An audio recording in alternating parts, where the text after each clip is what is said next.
இன்றே டவுன்லோட் செய்து உங்கள் ஃபேவரட் ஷோக்களை என்ஜாய் பண்ணுங்க.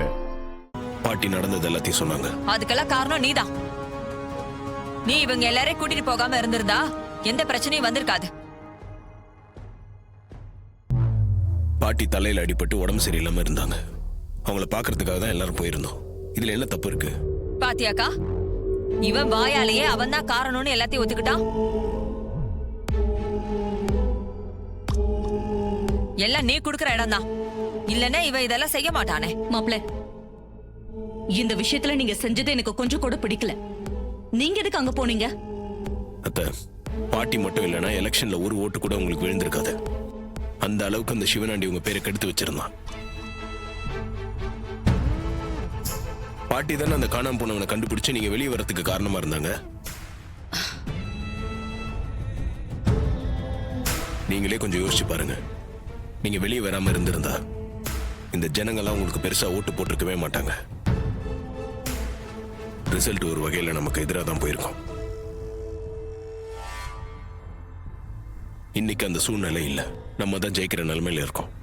இதுக்கெல்லாம் காரணம் பாட்டி தான்.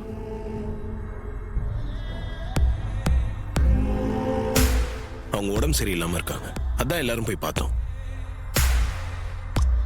நியாயமா பார்த்தா நீங்களும் எங்க கூட தான் வந்திருக்கணும். நீங்க சங்கடப்படுவீங்கன்னு தான் நாங்க மட்டும் போனோம்.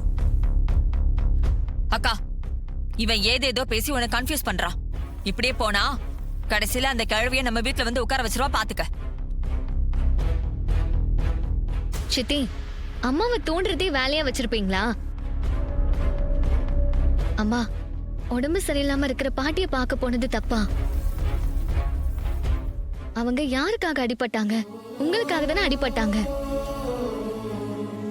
நீங்க எலெக்ஷன்ல ஜெயிக்கணும், தலைவர் ஆகணும் தானே வயசான காலத்துல அடிபட்டு எல்லா வலி வேதனையும் பொறுத்துக்கிட்டாங்க. ரோகிணி, ரேவதி சென்டிமெண்ட் அடிக்கிறா. அத்தைய பாரு, எதுவும் பேச முடியாம ஆஃப் ஆகி நிக்கிறாங்க. சரி சரி, அவங்க நமக்கு உதவி செஞ்சாங்க, நீங்களும் போய் பார்த்துட்டு வந்துட்டீங்க. இதோட நிறுத்திக்கோங்க. இனிமே அவங்களுக்கும் நமக்கும் எந்த சம்பந்தமும் இல்ல. நீங்க அங்க போறதோ இல்ல அந்த கிழவி இங்க வரதோலாம் இருக்க கூடாது. அக்கா, இதை விட பெரிய விஷயம் உன் டிரைவர் மாப்ள பண்ணிருக்கான். அது தெரிஞ்சா நீ ரொம்ப ஷாக் ஆயிடுவ.